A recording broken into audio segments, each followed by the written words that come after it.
Avec lui, les corps redeviennent primitifs, les mouvements à la fois saccadés et fluides, et les cinq sens sans cesse en éveil. Akram Khan, né à Londres de parents bangladeshis, ne cesse d'interroger ses racines et de dresser des ponts entre les cultures. La danse contemporaine épouse ainsi le kathak traditionnel de l'Inde et Akram Khan danse avec la même fièvre avec Sylvie Guillem, Juliette Binoche ou l'un des dieux du flamenco, Israël Galva. Une envie d'exploration, une quête d'identité qu'il vit également grâce au cinéma. Do you remember why you start to dance? Yes, because I was very frustrated. That's why I started to dance. I was very frustrated around my community. I grew up in a community, Bangladeshi community. My parents are Bangladeshi, and my mother's father was a genius mathematician, 2 times gold medalist in mathematics. And the community thought I would be the genius. If people tell you you're a genius as a child, you start to believe it. But the way I started to believe it was I started to look for patterns. So I was looking for patterns, but in movement.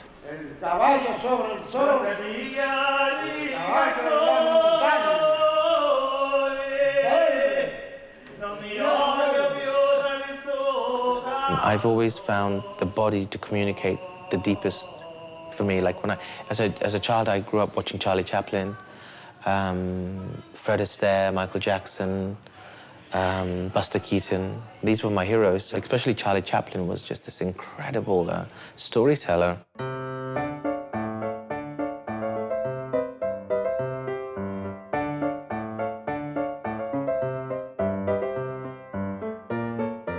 Every movement has to go towards something, mean something. The words are, in a sense, the things that we use to hide, mask what we feel inside, but the bodies always tell the truth. Are there some actors that you would think would make very good dancers? For example, I know you've worked with Juliette Binoche, but yeah. When you watch a movie, is your eye as a choreographer attracted by the way bodies move? Yes, there are certain actors and actresses who are really physical. Daniel Day-Lewis is an exceptional physical performer. I love Bruno Ganz. Oh, yes. Yeah, genius. Yes. A friend of mine, wonderful film director, Danny Boyle, directed a theatre piece called Frankenstein at the National Theatre in London, and Benedict Cumberbatch was in that. And his physicalization was out of this world. And there are also a lot of female actresses who are incredible physically. I'm a big fan of Isabelle Huppert. But, you know, with her, she doesn't have to move or speak. That's a rare artist who can tell you everything without moving and without speaking. Je vais m'occuper de toi. Tu vas redevenir une vedette. Combien elle demande 500 €. Ça marche. Il va falloir que tu te fasses faire un costume, que tu ailles chez le coiffeur. Un comeback. Ça va te coûter un bras et ton nouveau manager va pouvoir assumer tout ça. Il sait pas que je suis ici. Je peux te donner un coup de main si tu veux. Et sans contrepartie?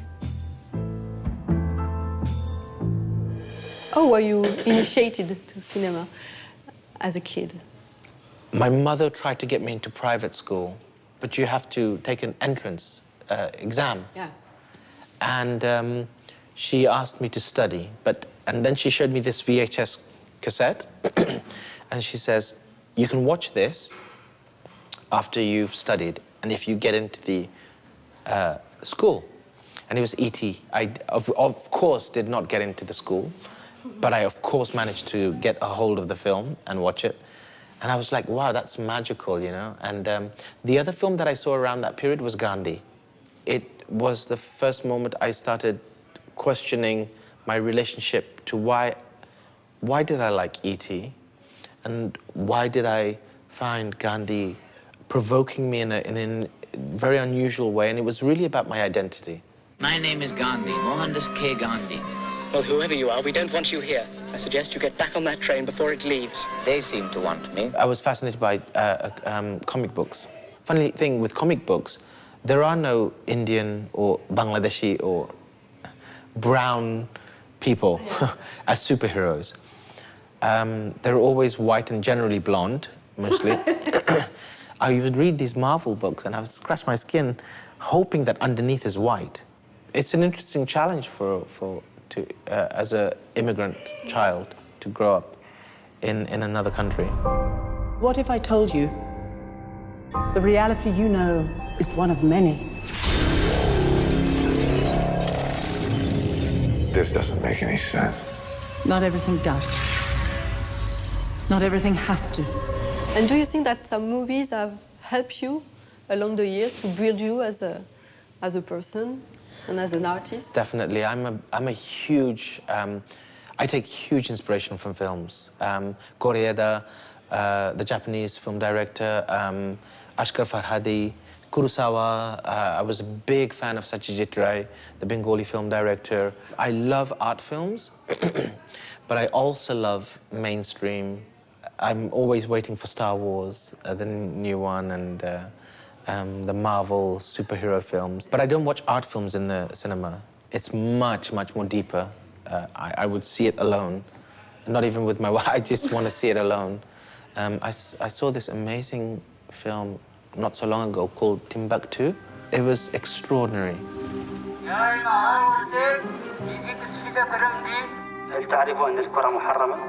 Couvre-moi ça. Qu'est-ce que tu fais là? Rien. Amenez-la. Why do you need to be alone to watch some movies like this one? Because I don't want the distraction of popcorns.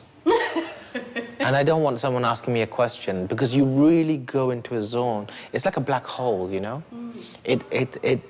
Art has a way of pulling you into something, and you just suddenly enter this new space, new universe, mostly empty. So you can fill it with questions. It's like a Japanese painting, you know? There was a time where European painting was filling the canvas. Japanese painting was emptying the canvas. And by emptying, you could fill your own imagination and questions and possibilities into that. Do you believe in the power of arts, of dance, of cinema to unite people, to make them connect? I believe that art can become a bridge somehow between people, but we're so dumb because we put flags in a land and claim it as our own. And I think art can transcend, culture can transcend that, you know? Art has a way of kind of exploring and sharing those thoughts in a way that politicians don't. British or French one? Both of them? Well, Brexit is a great tragedy. Brexit and then Trump is our latest tragedy for our civilization. Face au fracas du monde, l'art, la danse, comme union des corps et des âmes, la Akram Company est en tournée dans toute la France.